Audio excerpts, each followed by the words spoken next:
আসসালামু আলাইকুম, কেমন আছেন সবাই? আশা করি আল্লাহর রহমতে সবাই ভালো আছেন। আলহামদুলিল্লাহ আমিও ভালো আছি। তো আজকে একটা 2 পাউন্ডের চকলেট কেক ডেকোরেশনের ভিডিও করব।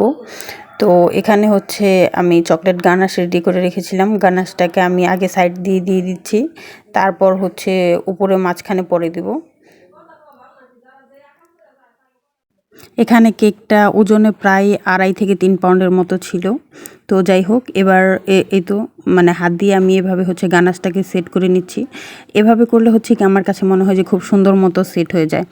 তো তারপর হচ্ছে আমি এখানে 6B'র যে নজেল আছে ওইটা নিয়েছিলাম, আর সেম দেখতে আরেকটা নজেল ছিল, ওইটার নাম্বার আছে কিনা আমি জানি না। তো এই 2টা নিয়েছিলাম। তো এভাবে একটা ডিজাইন হয়ে যায় এক সাইড দিয়ে দিলে। আর আমি চকলেট টপার আগে বানিয়ে 3 থেকে 4 মিনিট ফ্রিজে সেট করে রেখেছিলাম। তো এটাকে এবার বসিয়ে দিচ্ছি। এই তো কাস্টমার যে ভাইয়াটা আমাকে বলেছিল একটা টপার দিয়ে দিতে, মানে যেভাবে পিকচার দিয়েছিল সেভাবেই বানানোর চেষ্টা করছি। তো এখানে আমি চকলেট কেটে রেখেছিলাম, ওইগুলোকে দিয়ে দিলাম চারদিক দিয়ে।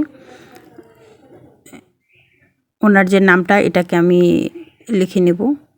এই তো লেখা শেষ, টপারটাও দিয়ে দিচ্ছি। এখন আমি কিছু গোল্ডেন কালার যে সুগার বল আছে এগুলা দিয়ে ডেকোরেশন করে নেব দেখার সৌন্দর্যের জন্য। আপনারা অবশ্যই জানাবেন ডেকোরেশনটা কেমন হয়েছে। আসলে আমার এই চকলেট যে কেকটা এটার অর্ডার প্রচুর পরিমাণে ছিল।